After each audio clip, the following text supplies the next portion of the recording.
Listen, I'm not a guy who grew up going to church on Sundays. This became a part of my lifestyle as I got older, as I developed a relationship with God. And then I started understanding, like, okay, I get it. You should probably show up and connect with other people that are trying to walk this walk. It's the same thing with the gym.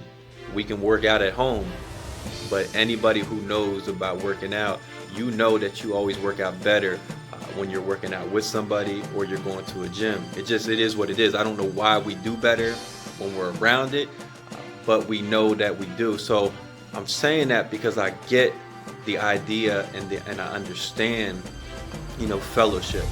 But one of the things that bothers me, and I guess maybe it bothers me because I lived on both sides of it, is that when we see people who are coming to know God, who want to change their lifestyle, we're so quick to say, is it true? Is it just for show? Instead of just encouraging the person, right? And we see it with Kanye. It's trending right now. Everybody knows what's going on. And the man is consistently showing that he wants to do better. You know what I mean? Consistently showing that this lifestyle that he's living is real, right? People can say, we don't know what he does behind camera and things like that. But this is what he's showing. So instead of critically judging him, why not pray for him and hope that what he's displaying is authentic? But it's crazy to me that, again, that I lived on the side of not going to church, and then I lived on the side of going to church.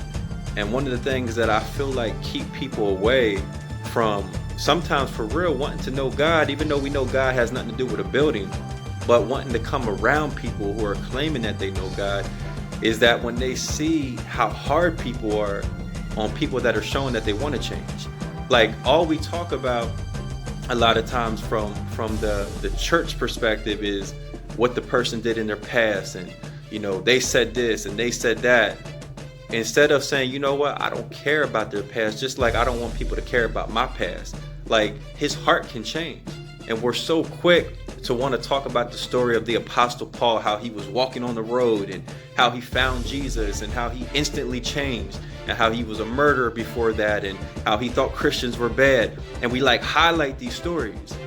But yet when the 2019 Apostle Paul stories start to pop up, like, I know Kanye wasn't out here killing people, but when people like him who were going in a whole nother direction in life radically start showing that they want to change and that things are different, we start to question it. We don't want to talk about these stories. We want to go back to them old stories. So I'm saying all this because I hope that you that's watching this, stop looking for approval in other people. Stop making other people your God and your validation.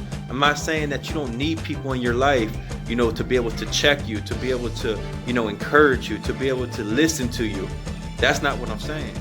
But what I'm saying, if there's one thing that we need to learn as we see these stories like Kanye West popping up, that sometimes it don't matter what you do, what type of change you're showing, what type of direction that you begin to go in.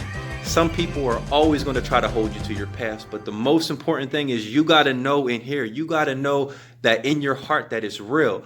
And if you're good with God, then it got to be all that matters.